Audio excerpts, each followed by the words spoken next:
여러분 안녕하십니까. 미래교육 내비게이션 정한입니다.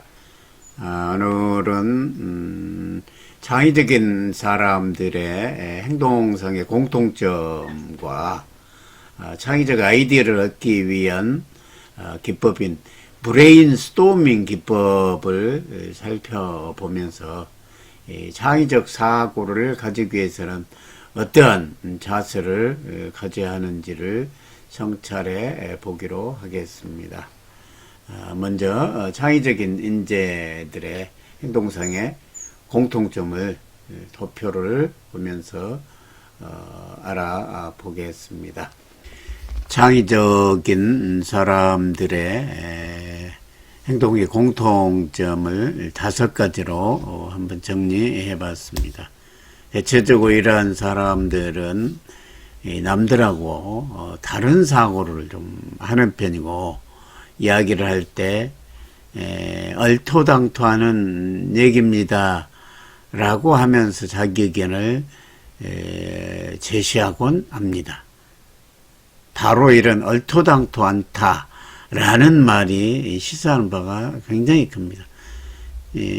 뭔가 상식에서 벗어난 얘기가 아이디어다, 이렇게 볼 수가 있겠습니다. 첫 번째는 역발상의 기질이 강하다. 발상을 바꾸는 거다. 보통의 일반적인 정도가 아닌 역으로 생각하는 방식이다. 그래서 왜 그래야 하는 거지요? 를 끊임없이 묻습니다. 왜 그렇게 하는 거요? 즉 질문을 많이 하는 경향이 있다. 창의적인 생각을 갖는 애들은 고지고대로 받아준 게 아니라 왜 그렇게 되는 거지? 그래서 질문을 많이 해본다, 이겁니다. 호기심이 자연스럽게 많고, 그 호기심의 내용은 뿌리까지 확인하고 싶어 합니다. 왜 그렇게 근본적으로 알고 싶어 하는 부분이 강하면서, 그러기 위해서는 남하고 다르게 접근하고, 꼭 이렇게밖에 할 수 없는 거야? 뭐 다른 방법 없는 거야? 라고 늘 다르게 생각하는 경향이 있더라. 그게 역발상이 되겠습니다.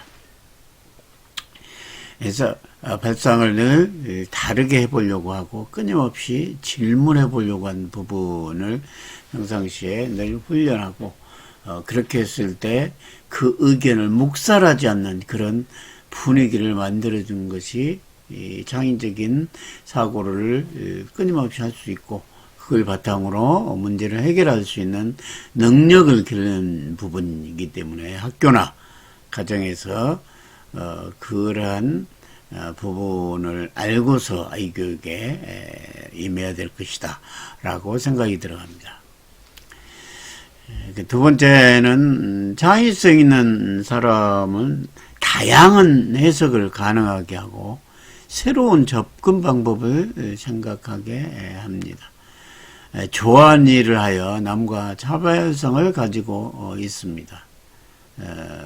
또한 사물을 다르게 접근하고 다르게 인식하는 눈과 생각을 가져야 합니다. 그렇게 하면은 관점을 다르게 봤기 때문에 사물이 달라지는 효과가 있습니다. 이러한 사람들에게는 의도되지 않는 뜻밖의 다른 결과물들을 얻을 수 있는 겁니다. 앞 인성 파트에서 득도를 하기 위해서 중국을 가는 원효의 얘기를 했습니다. 전날 그렇게 맛있었던 물이 새벽에 해골 속에 있는 구더기 있는 물이라는 것을 알고서 오바이트 하면서 이 세상사는 어떻게 보느냐에 다르구나, 본인이 어떻게 받아들인다.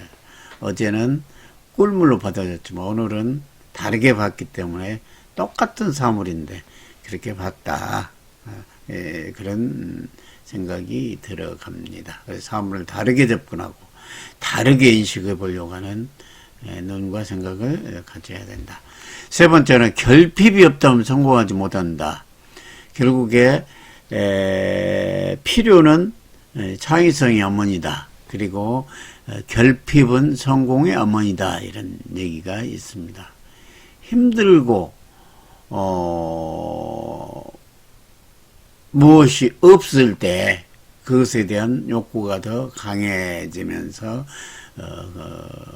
어려운 일도 성공으로 자기의 결과물로 얻을 수가 있다.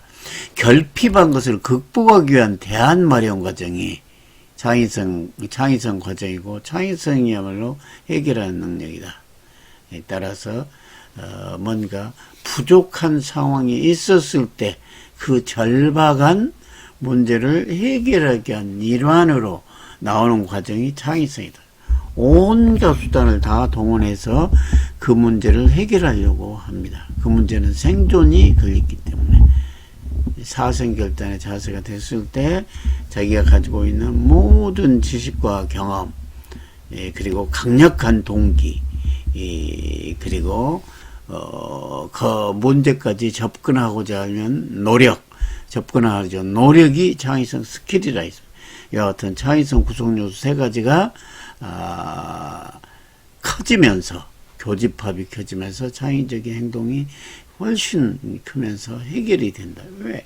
절박한 결핍을 극복해야 되기 때문이죠. 외부적으로 결핍이 있었을 때 창의성이 더 발휘된다. 깊은 지식 속에서 창의성이 나온다. 이것도 앞에서 얘기했습니다. 역경과 어려움을 극복하면서 습득한, 어렵게 습득한 지식들, 이것들이 그냥 뇌 속에 방치되지 않고 늘 끄집어내서 활용하고, 문제가 있었을 때 해결하려고 하는 재료로 이렇게 활용이 돼서 가공이 되고 결합이 되고 융합이 돼서 새로운 아이디어로, 새로운 지식으로 창조된다. 따라서 기본적인 지식이 충실히 있었을 때 창의성이 발현된다. 진정한 꿈과 비전을 가지고 좋은 성품의 소유다. 이 부분은 또 앞에 구성요소의 동기가 되겠죠. 아주 목표가 뚜렷하면 뚜렷할수록, 꿈과 비전이 뚜렷하고 절실하고 생생하면 생생할수록 동기가 강한 겁니다. 그리고 감정과 정서가 안정적일 때, 다시 말해서 긍정적인 정서일 때 창의력이 가장 발휘된다는 연구 결과는 이루 말할 수 없이 많이 나와 있습니다. 이처럼 창의적인 사고를 갖고 있는 사람들의 특징을 살펴봤습니다. 이 부분은 전 시간에 했던 3대 요소에서 기인되는 부분이 주로 많다, 이렇게 볼 수가 있겠습니다. 자, 그 다음에 또 하나 요소는 고독은 혁신의 충미다. 고독은 창의성의 밑거름이 된다. 이런 얘기. 이것도 앞 시간에 얘기했죠.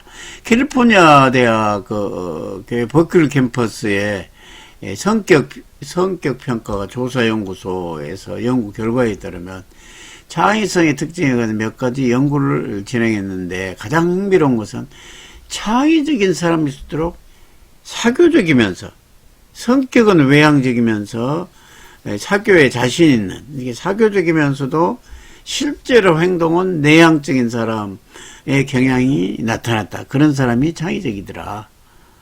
실험에서 각 분야에서 큰 공헌한 건축가, 수학자, 과학자, 눈에 띄게 창의적인 사람들이 참여를 했는데, 이들은 대인관계 기술도 있고 대인관계가 원만하지만 딱히 사교적이거나 외향적이지는 않았다. 이들은 독립적이고 개인주의적이라고 묘사했다.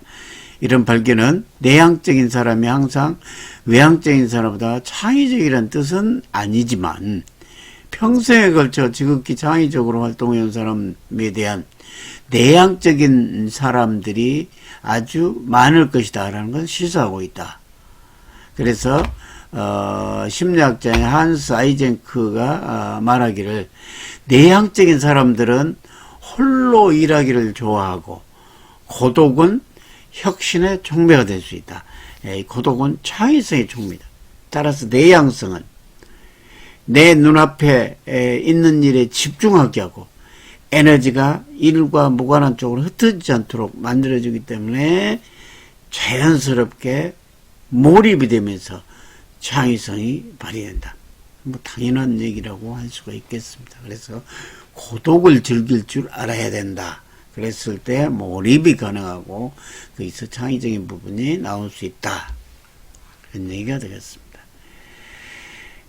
두 번째 이야기는 이제 브레인스토밍입니다. 브레인스토밍은 앞 시간에 공부했던 창의성 스킬 중에 하나입니다. 창의성 스킬의 대표적으로는 여기 나온 것처럼 브레인스토밍하고 강제 결합법입니다. 여기서는 브레인스토밍만 한번 얘기를 해보도록 하겠습니다. 브레인스토밍은 4개의 원칙인데 이 4개 원칙이 매우 중요합니다. 가장 핵심적인 내용입니다. 그래서 이 원칙을 지금부터 공부해 보도록 하겠습니다. 가장 이 창의성을 발휘할 수 있는 환경을 만들기 위해서는 가장 첫 번째는 상대가 하는 이야기에 대해서 일절 평가를 해서는 안 되고 평가를 보류해야 한다. 평가를 함과 동시에 다른 사람은 입을 다물어 버리기 때문입니다. 그래서 자신의 의견이나 타인의 의견에 대해 일체의 판단이나 비판을 의도적으로 금지한다. 아이디어를 내는 동안에는 어떠한 경우에도 평가를 해서는 안 되고 아이디어가 다 나올 때까지 평가는 보류해야 한다. 그래서 평가를 하지 않는 것, 남의 의견에 대해서 평가하는 것은 창의성의 적이다. 두 번째는 자유분방한 사고. 어떤 생각이든지 자유롭게 표현해야 되고 어떤 생각이든 거침없이 받아들여야 한다. 누가 황당한 제안을 하거나 의견을 말하더라도 인정해 줘야 한다. 그래서 이 태도가 평가를 금지하는 거고 평가를 보류한 것이죠. 이러한 분위기가 됐을 때 한해서 드디어 브레인스토밍의 효과를 보면서 창의성이 나올 수 있다. 세 번째는 브레인스토밍의 근본 목표인 양산입니다. 양산은 뭐냐면 많은 양의 아이디어가 나와야 된다. 많으면 많을수록 아이디어가 많으면 많을수록 좋다. 이겁니다. 브레인스토밍을 한 이후 창의력을 발휘하는 근본 목표는 양산입니다. 양산이라고 생각했지만 많은 아이디어를 쏟아낸 겁니다. 예를 들어서 100개나 200개 아이디어가 나왔다면 그 안에 이 좋은 아이디어가 있을 가능성이 분명히 높다는 겁니다. 질보다는 양에 관심을 가지고 무조건 많이 내려고 노력합니다. 많은 것 중에 쓸만한 아이디어가 나올 가능성이 높기 때문입니다. 그래서 창의성의 핵심은 많은 생각을 하고 그 생각을 쏟아내야 된다. 이게 핵심입니다. 네 번째는 다른 사람이 낸 아이디어를 보고서 그것을 결합하거나 가공하고 새로운 제3의 아이디어를 내도록 하는 것을 또한 권장하고 가장 강조해야 한다. 무임승차를 해야 된다. 이겁니다. 무임승차를 못하도록 하는 것은 안 된다는 뜻이 되겠죠. 그래서 창의성을 높이기 위해서는 절대 남의 이야기에 대해서 평가를 하거나 평가를 해서는 안 된다. 그리고 남이 하는 모든 제안 아무리 황당하더라도 인정해 줘야 한다. 그래서 많은 아이디어가 나올 수 있도록 해줘야 된다. 많은 것 중에서 양보다는 질보다는 절대적으로 창의성에서는 양이다. 그리고 마지막은 무임승차를 늘 하는 연습이 필요하자. 남의 생각을 듣고 그 생각에 2개를 보태거나 혹은 거기서 새로운 제3의 아이디어를 내도록 해야 된다. 궁극적으로 양을 많이 하는 것이다. 여기까지 그래서 우리 창의성 있는 사람들의 태도는 항상 자유스러운 분위기 속에서 많은 생각을 하고 남의 생각에 편승하여 새로운 아이디어나 두 개 아이디어를 결합하는 등의 행동을 하는 것이 가장 바람직한 창의성을 기르는 태도다라고 말할 수가 있겠습니다. 지금까지 창의적인 사람의 특징과 창의성을 발휘하기 위한 자세에 대해서 공부를 했습니다. 창의성을 발휘하기 위해서는 방금 전에 얘기한 것처럼 많은 아이디어를 내도록 하는 것입니다. 질이 아니고 양이 가장 중요합니다. 그러기 위해서는 남이 하는 얘기를 무조건 허용하는 분위기를 조성해 줘야 되고 절대로 평가를 해서는 안 됩니다. 남의 의견을 참고해서 새로운 아이디어를 내는 무임승차도 매우 훌륭한 창의적인 태도라는 것을 알 필요가 있습니다. 창의성은 뉴 아이디어입니다. 문제가 발생했을 때 현재의 모습과 목표의 모습과의 갭을 메꾸는 데 필요한 능력이 창의성입니다. 이러한 능력은 올드한 것으로는 해결하기가 어렵습니다. 새로운 사고로 많이 해결이 가능하고 이런 문제력의 창의적인 아이디어는 평소 허용적인 분위기에서 성장한 아이들에게서 가능성이 매우 높다는 사고를 명심하고 항상 학교나 가정에서 그러한 분위기를 조성해 주도록 하는 것이 창의성 교육의 가장 중요한 내용이고 기반이 될 것이라고 생각합니다. 오늘 시간 이만 마치겠습니다. 수고하셨습니다.